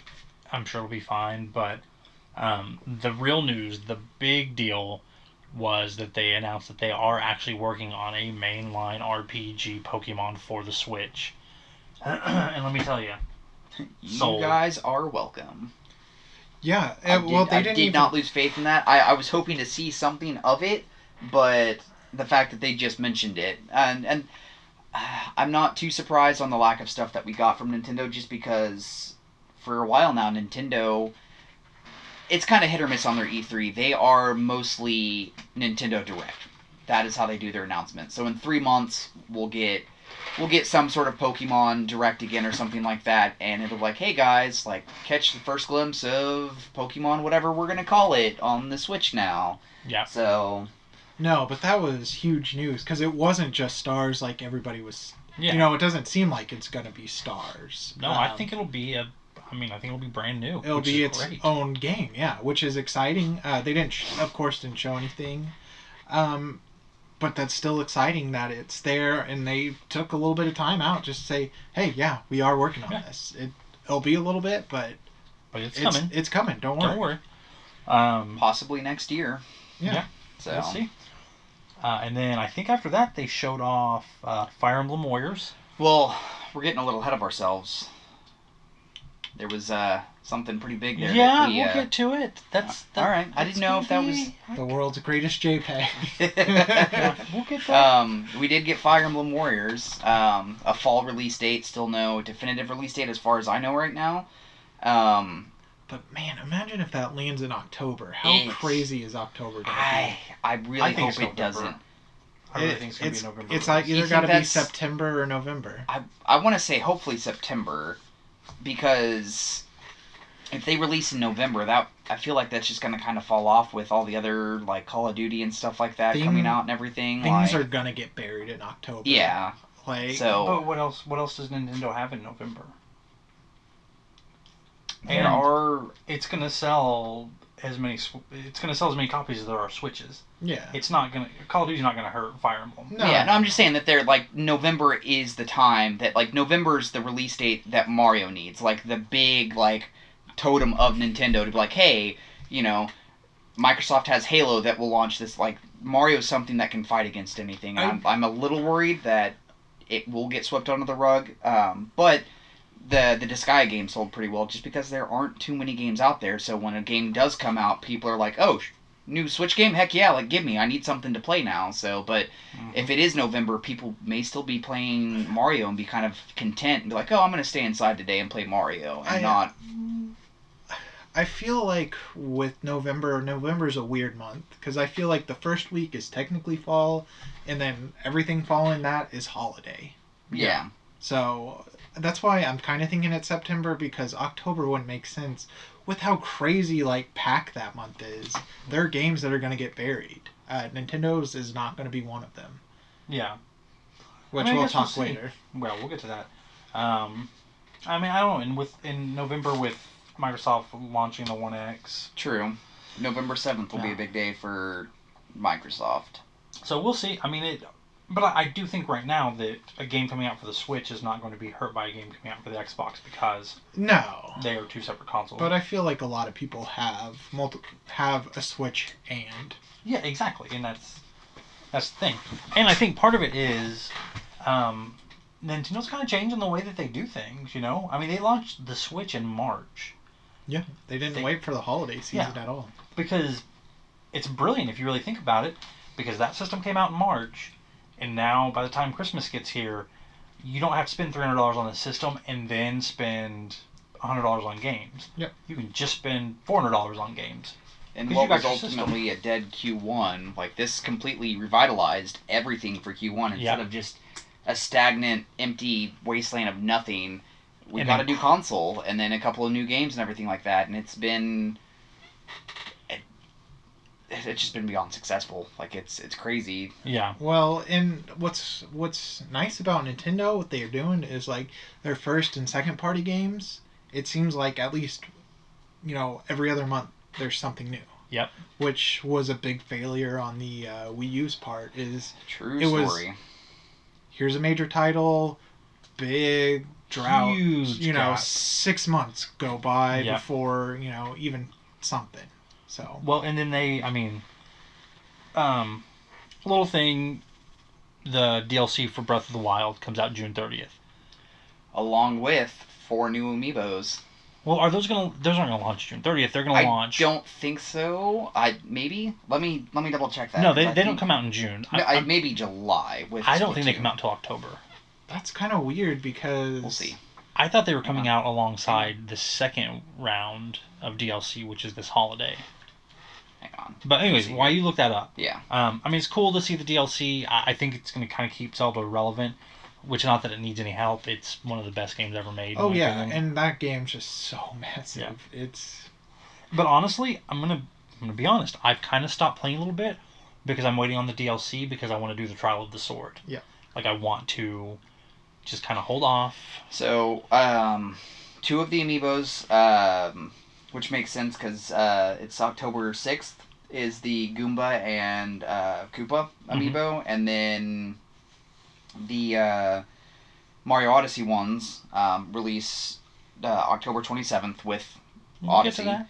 And then the Zelda ones do not have a release date as of right now. Like it's just a placeholder of 12/21. Okay. Or 12/31/2017. I bet that they come out with the second round of DLC. Probably. I really think that's what's going to happen. So kind of weird, even though they're kind of themed like the first round. Well, no, because the second round. The second round is the champion stuff. Okay. So that's they're going to come out with that. So that makes more sense. Yeah. Okay. And then 2 games that kind of came out of nowhere. We got a new Kirby game announced. Yeah. 4-player co-op. Yeah. And it just looks like an old school Kirby game. Yeah, solid Kirby game. Like, yeah. I can't say much about it. It's Kirby. It's not it's not your Yoshi yarn or any kind of like spin-off Yoshi thing, Kirby thing. It's Kirby now. Yeah, like he's back. He's back to his little pink puffball. Yeah. And then they did announce a new Yoshi game as well. Yeah, which at first I thought it was yarn, but it's not really. No, yarn. he's like a little felt plushie. Yeah. Like it looks like almost, and apparently it's Unreal Engine 4. Yeah, but it looked gorgeous. amazing. But it for a second I was like I love yarn Yoshi, but come on now, like I just want to get back to like Kirby got like back to his roots here. Like Kirby looks like Kirby now. Like why can't Yoshi be Yoshi? Why does Yoshi have to be a toy still? But it still looked fantastic. I'm gonna play it. It as well has co-op. Oh yeah, so. like no question. And they showed a little bit off of it at the Direct, and then we watched quite a bit of footage on it just going on the Treehouse Live. Mm-hmm. It's got a very arts and crafty look to it. Like everything looks like it was made, from cookie boxes or like soda cans, like paper mache and stuff. It's got a really fun aesthetic look, and I know we talked about this earlier, wanting to go back to a more traditional sprite looking Yoshi, but I think this looks neat, and the whole gameplay mechanic of like switching, basically like flipping the world. Yeah, I think it looks pretty cool. No, I agree. I mean, just some of the set design, it's something. I mean, it's been done before in like Little Big Planet, but I think this is like blown all of that out of the water. Like this is gorgeous. Like the set design is just brilliant. Just so smart how it looks like they're doing things. So. And it looks pretty far along. I mean, what we saw today, I wouldn't be surprised to see it be like a March release or something, like an early 2018 launch.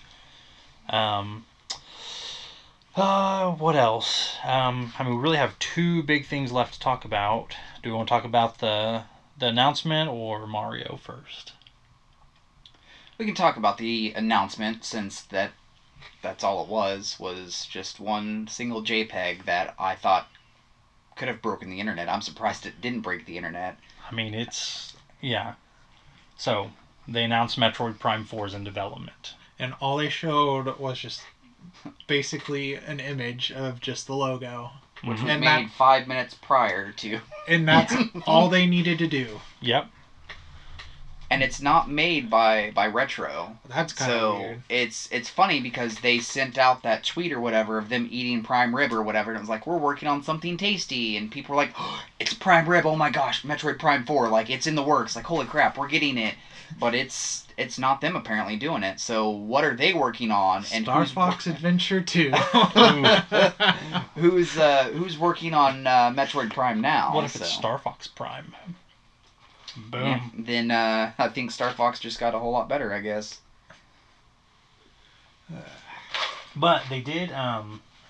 And then we got the 3DS remake of Return 2. of Samus. Yeah. Which that wasn't actually in their direct. That was just sort of like That was in the treehouse. Yeah. It was like the first thing. Like, hey, we told you we're going to announce some new stuff. Here's the first thing. The first thing that they showed for the 3DS was Samus, and it was like an alien carcass or whatever that looked like it. And so that I saw that, and I was like, huh, like, is this going to be Samus? And then we're on some world or whatever, and it's exploring through these caves. I'm like, what could this be? I feel like this is Samus, but what are we really getting? And then sure enough, she pops out just being a badass, and yeah, it a remake of the second one or whatever.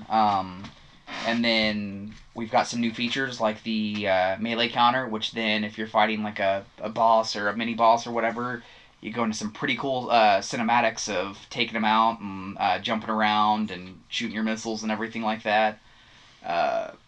The amiibo that we're getting for it and her classic pose, so we're getting another Samus amiibo.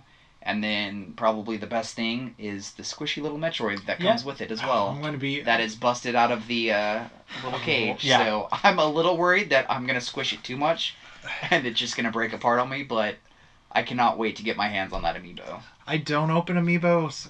This may be the one. This on top of my Yarn Yoshi ones, this may be the only other amiibo I open. Yeah. No, it looks really cool. And the Samus, I mean, the very iconic pose, like aiming and stuff. Like, I'm really excited for that 2-pack. And the game, I think it'll be good. And then they announced another 3DS game, Mario and Luigi. Superstar Saga. Right. Yeah. A remake. Plus Minion something. Yeah, some extra mode, because it's a remake of the one for the GBA, right? Yep. It's a remake of Superstar Saga for the Game Boy Advance, which really I think was probably the second best Mario RPG that I played, aside from the one on Super Nintendo. So getting, like, whenever I picked that game up as a kid, I had no idea what I was really getting. So whenever I started it up, I was just ecstatic. Like, I was like, holy crap, I've found a new one now. Like, it's not, like, I don't have to go out and buy a Super Nintendo and then hunt down $100 something Nintendo game and everything like that. It's like, this is what I can play now, and it's on the go. So I'm really excited that we're getting that. And then there's like a Bowser minion command thing, which is kind of like what's the best way to describe the gameplay for it? It's kind of like that warrior game or whatever, like how many people you have in your army and stuff like that. So it's basically just like your side-scrolling, like Has Been Heroes, I guess, where it's just a side-scrolling panel, and you choose attack and stuff like that, and rally the troops and everything, and you have to take out Bowser's baddies and stuff like that, but you are also playing Bowser's baddies, so that's why I decided to pick up the Goomba and Koopa, because that's kind of what they showcased off as the like commander of it and everything like that. So I'm sure they'll probably do something pretty cool for the game. Yeah, I'm hoping so. Okay, so I think the last big thing that Nintendo showed off was what we knew they would show off, Mario Odyssey.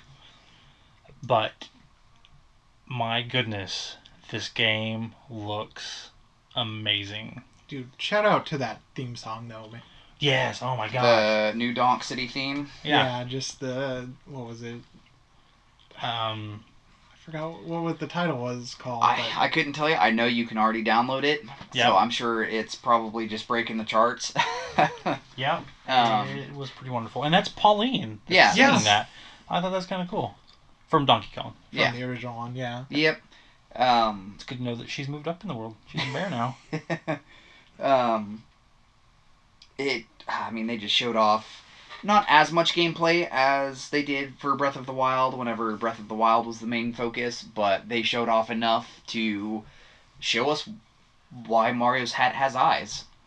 Why, like, it looks like New Donk City we thought was maybe the open world hub, that it'd be kind of like 64 where you go into a place in the city and it takes you to the desert or the jungle or wherever, but that itself is a level. Yeah, So- I thought that was going to be the overworld, but that's just one of the worlds. Yeah, I mean, and the fact that you can basically throw your hat and like essentially steal the body of people, like you can actually become one of the people in New Donk City. Which was really cool. And You can become a car or a tank. Or a bullet bill, which is pretty cool.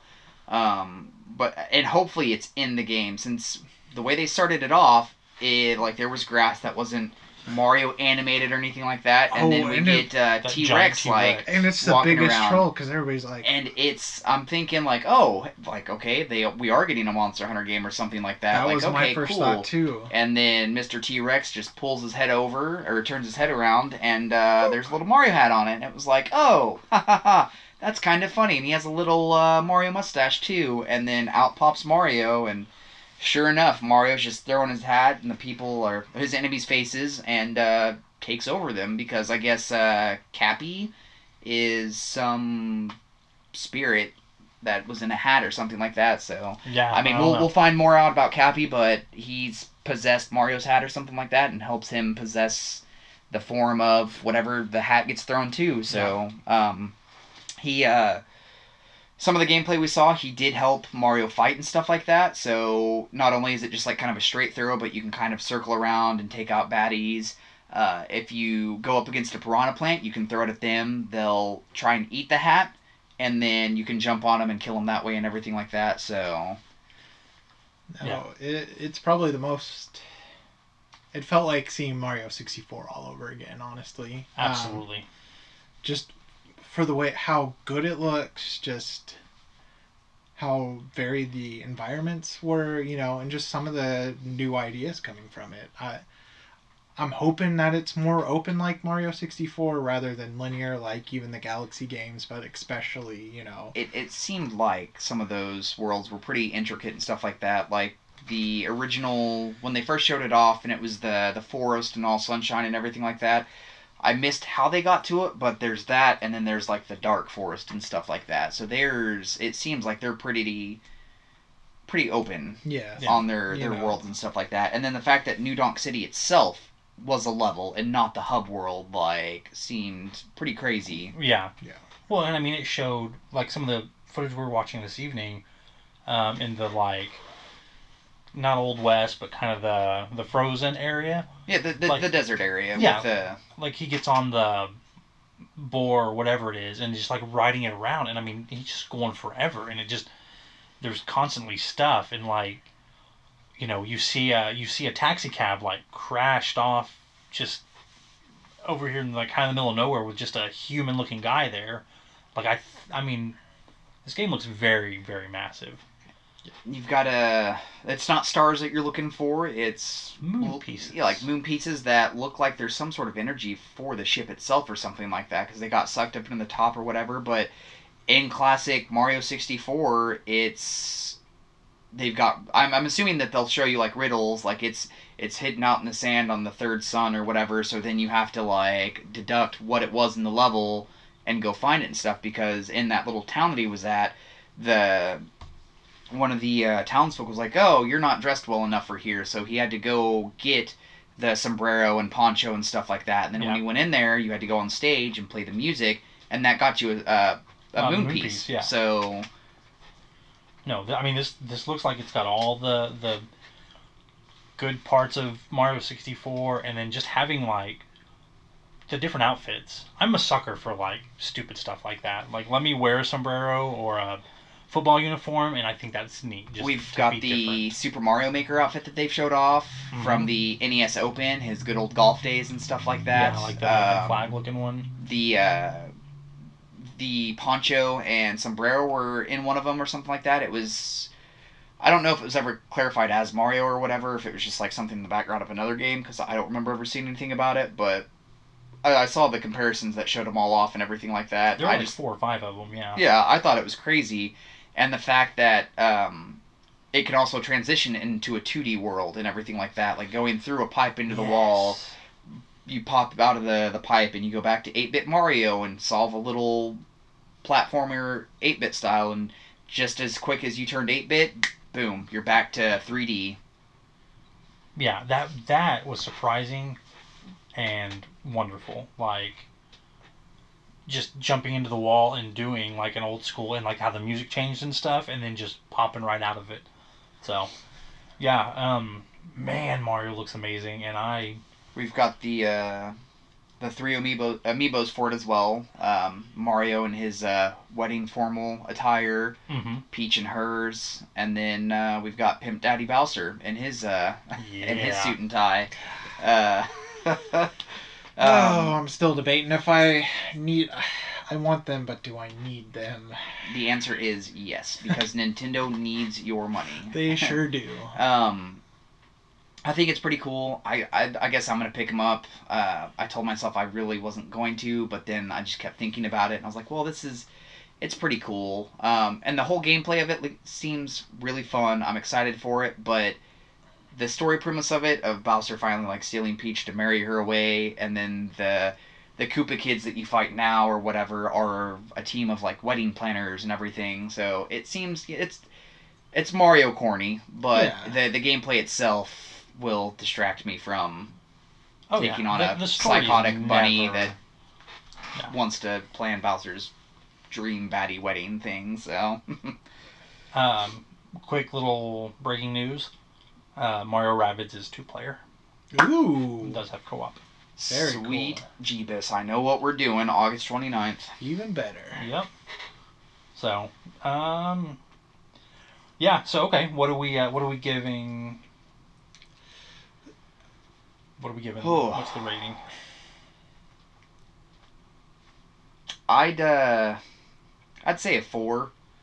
It'd be a little higher for me if we would have gotten more release dates for a lot of their games, if they would have shown off a lot more of what they are working on and everything. And I don't know how long this Pokemon game has been in develop for Switch, how long it was rumored before they were actually like, you know what, let's go ahead and do it. Like, let's make a Pokemon game for the Switch, because they could have day before been like, you know what, people are expecting it. I think we should start working on it and stuff like that. So that's why the Pokemon Company CEO or whatever came out and was like, hey, it's currently in development right now.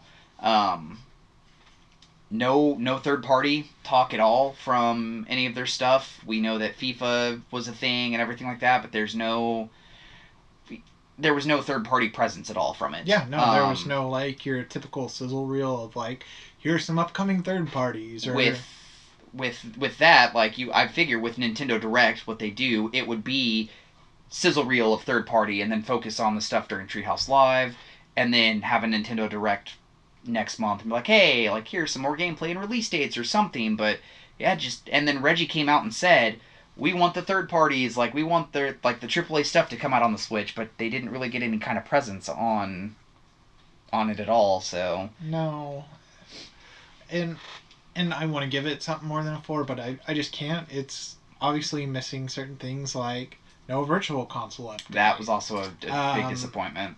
Yeah. You know, I felt like it was exactly what Nintendo needed to do in their short presentation, but they could have definitely had more, so this kind of felt safe from them, but it showed off just enough where it was worthwhile.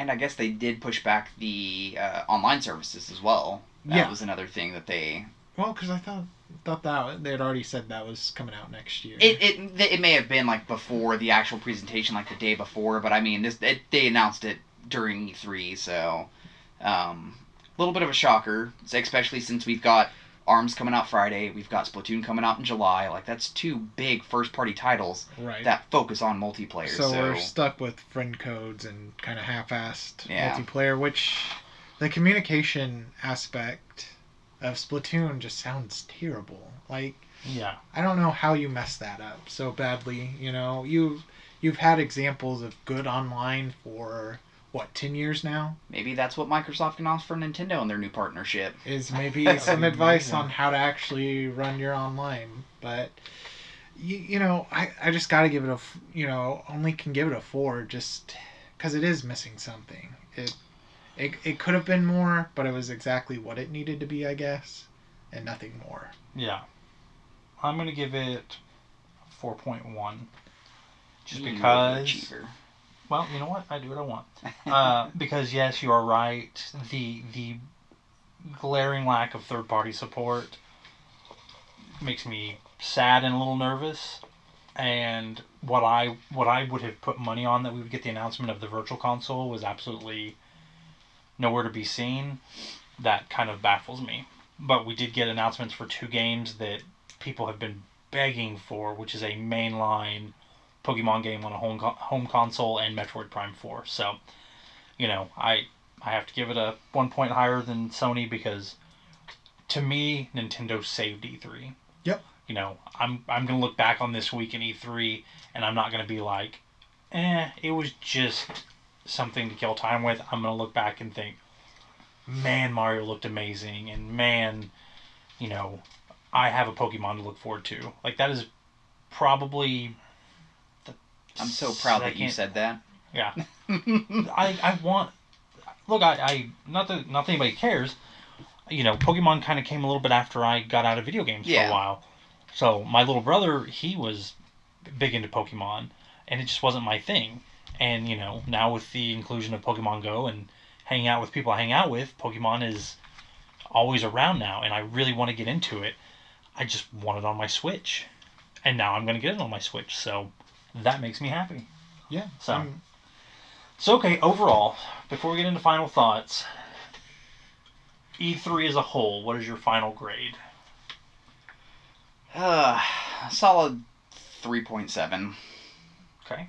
I can't even go that high. This has been kind of one of the most... It wasn't a bad E3, it was just sort of a... It was very lackluster until the end with Spider-Man, and like you said, like Nintendo kind of saved it. So because of the overall average, just and then the spike with Spider-Man and then Nintendo, that's why 3.7. Yeah, but it's only a few things that are just like sticking out because the first part of E3, there's barely things I can remember. I'm like, I guess that was there, right?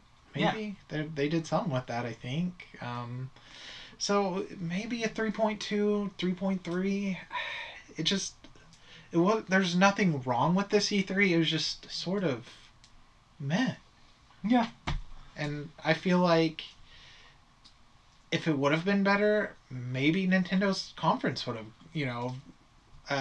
Direct would have got outshined.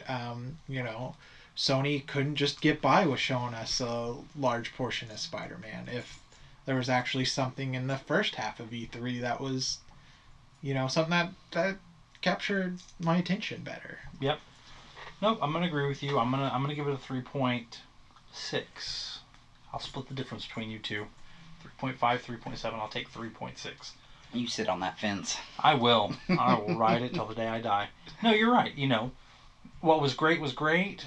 What was bad was terrible, and what was mediocre was everything else. Yeah, and that was the big majority of it. Yeah.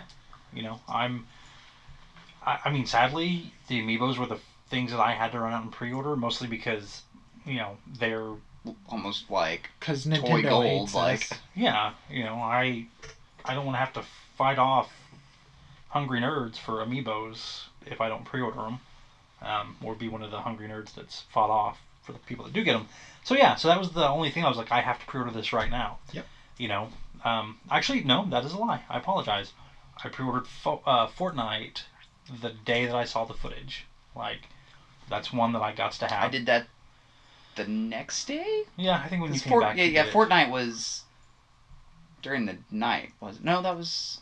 Was that Microsoft? No, it was Saturday when I did it, because I saw it and it was in the system, and then I think you did it on Monday, because you were off. Saturday, I was off Saturday, Sunday, so that's... Yeah. Yeah, okay, yep, that's... So. But I basically did it as soon as I got to... Yeah. The computer, so... So, I guess you got to get it now, too. So we can...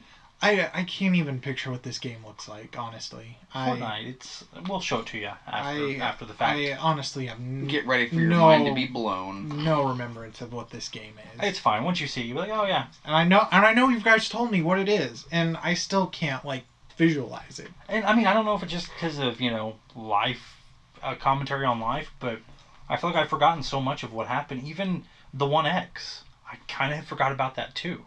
Oh yeah. Yeah. And I mean, happened. Maybe it's because Odyssey just looks so good that I don't care about anything else right now. And Spider-Man, but overall, I think the big three each had a couple of really cool things, and then some really disappointing misses. So it just kind of evened itself out. This is not going to be an E3 that we look back on and say, man, can you remember when they did this? That was one of the greatest things ever. But it's not going to be just a turd storm like some E3s. It's just kind of there. But those are my final thoughts. That, and I feel like E3 in general is kind of on the decline because I think companies are more inclined to just announce stuff on their own. Yeah. Let's say, we've got Nintendo Direct, PSX. Well, when was the last time Nintendo did an actual conference?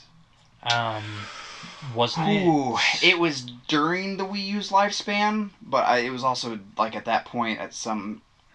So it had to have been 2012, 13, I think, that they finally dropped out, and they were like, "We're doing Nintendo Direct," and like Treehouse Live. And they've ever since then. That's like they've been awesome. Like they've been able to focus it. Like they've been able to cut out the awkwardness of a lot of these moments. Instead of waiting for E3 to announce Mario 3 months prior, it's like, hey, we're getting a Mario game, and then they get to show us more gameplay and focus on the gameplay aspects and kind of explain to us like the mechanics of it, instead of like, hey, this is our new Mario game, and then not hear anything for a whole year until the next E3 rolls around. Yeah. And I feel like Nintendo is in a special place, right? Mm-hmm. They have their games just look like Nintendo games, right? So you don't need a lot of advertisement. You don't need a long build-up. You don't need a long hype cycle to stand out, because Nintendo games are these nice, colorful things that don't look like everything else. Where there are a dozen zombie games, there are a dozen first-person shooters, there are a dozen, collect, build, survive type of things, right? Yep. And sometimes, they do need a little more time to brew and build hype, and more things need to be shown earlier and earlier, because how else are you going to stand out? Whereas Nintendo is in this unique position where, 3 months before, we can show this off and people will know exactly what it is and be excited for it. Yeah. And I mean, that's what they're doing, and that's what's working. But think about how many games that we didn't talk about over these last couple podcasts because we forgot about them. Say, forgetting about, I already forgot it, Battleground Survival, it's just... Yeah, and that's a fun game, and it's very popular, and I think it'll be good when it comes out, but the problem is, it gets lost in the shuffle. So why don't these companies just announce it next month by itself when there's nothing else, when there's not another 1,000 games being talked about? That's why I think E3 is not as big as it could be, or as it once was. I feel like E3 should just be the expo doors opening up and saying, hey, we're going to have developer interviews, but mostly it's just going to be people getting their hands on and getting to try it out while people explain, hey, this is a new feature, now Mario can jump, instead of these, Bethesda last year, it was amazing. This year they didn't have anything new. They were just like, oh gosh, we're our own thing now during E3. What do we have? All right, let's start rehashing stuff again. Let's make VR. Yeah. Because the memes are already flying. It's like, how many things can you put Skyrim on before people stop caring? I think we're here. I think we're definitely. I think we're too saturated with Skyrim at this point. Yeah. If we don't get Elder Scrolls 6 until 2020, then we don't need 30 more rehashes of Skyrim. Just give us a development video of hey, we are working on this game. here's early alpha footage, or like we don't have any footage, but stay tuned in the coming months, and like Here- we'll keep you updated Here's instead some of concept art of where it's gonna be. yeah. Yeah, we're working on it. Metroid And- Prime style. Just Yeah. a image, Elder Scrolls 6. We're We're working on it. Yeah. That's all we need. And, I mean, the industry is changing. It's growing. It's not the same industry that it was a year ago or 10 years ago. E3 has to change with it. And I'm not saying E3 is bad. And, look, I've been looking forward to E3 for a month now. For a couple months since the Switch came out, really. Yep. And, it came and it was... It was just okay. It was. And that kind of brings up the other point is, for example, Sony does their own big conference every year now, PSX, where they do make these big announcements that aren't at E3 anymore. So I'm wondering if their involvement is going to drop. And a lot of criticism about E3 is, well, that was nice, but did it really deserve a full press conference, or could you have just given me a video? Yeah. At the end of the day, and another point is, I'm wondering if this E3 was so just bland and so like things got missed, is because we're about to see another shift in the way games look, the way they play, what type of games are going to be popular. Because I felt like during the Xbox 360, PlayStation 3 era, we had all these games that all looked the same. They're this kind of Gears of War colored, gray and brown, and there are these third-person violent shooters. And then we started seeing a few new variety. We're starting to get more color into it. I feel like we're again at a standstill still, where things are looking the same. They're all open world crafting type games, kind of in the way. What's the zombie game for Sony? I already forgot. Days Gone. Days Gone. Yeah. Yeah. There are a ton of those right now, Mhm. and they all kind of have the same look and feel. And I just think more and more people are going to stop caring. It's going to be like back in the day when Call of Duty went to modern from World War II. People were tired of seeing World War II shooters, wanted more modern. Well, we're at a point where modern shooters, futuristic shooters, are getting old. Yep. So and we now wanna we're go back regressing. Yeah. So It's funny because I remember when the hate hit, another World War II shooter. Why can't we have something modern? And then we got Modern Warfare, and it blew minds. And now it's, do we have to have another, space shooter? Now it's back to World War II, and people are losing their minds because they're happy. It's just, They it's could have funny. called that game something other than Call of Duty, and it would have sold 100 times better. Yeah. Yeah. But I mean, are we about to see a new shift in the way video games are? Just the style, the way we look at them, the way we play, their settings. I think it's entirely possible. I mean, it all kind of comes in waves, and it all kind of follows a trend, and I think maybe we'll see it changing. And I think you're right. I think you're 100% onto something that we're about to see a big change, and it'll revitalize the industry again, like it has in the past, and things will change, and things that used to be big sellers will die off, and things that are new will become staples of the industry. Yeah. So, I guess we'll see. What do you guys think? What did you love about E3? What did you hate about it? What are you really excited to play? What do you think was a missed opportunity? Leave it in the comments, and we'd love to hear what you think. Yeah. So Obviously, this episode went a little long. I mean, but on top of comics, gaming is what we're passionate about. Absolutely. Gaming, movies, So yeah, we do get a little heated, and E3. There's so much pomp and circumstance around it, where you get excited by the possibilities of what's coming. Yeah. That it kind of sucks when it's just mediocre. But maybe we just got to the point where we were spoiled. You're very, very correct there, sir. So, Yeah. I think that about wraps up my thoughts on. You're absolutely correct. I mean, we got the Switch in March.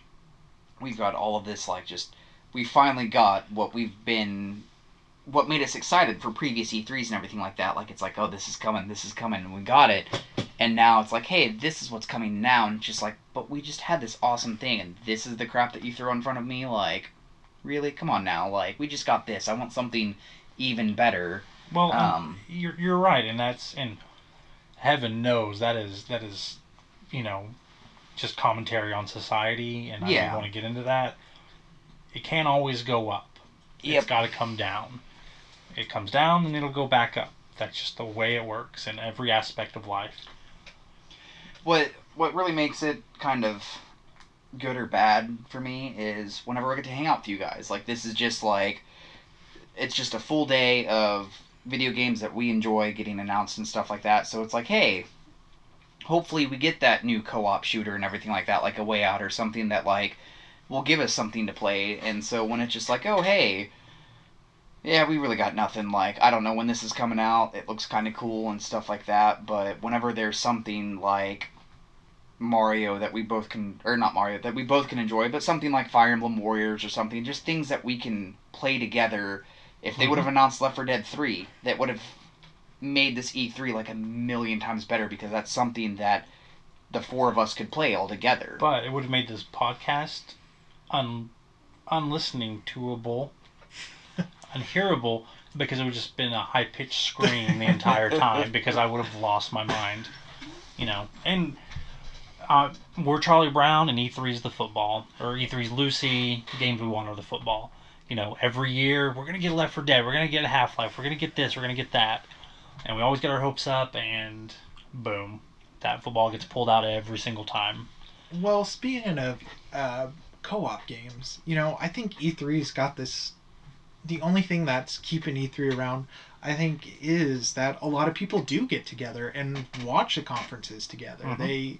They sit around, talk about what they like, talk about what they don't like. They hit up the good old Twitter. Oh yeah. Even before, I started appearing on this show.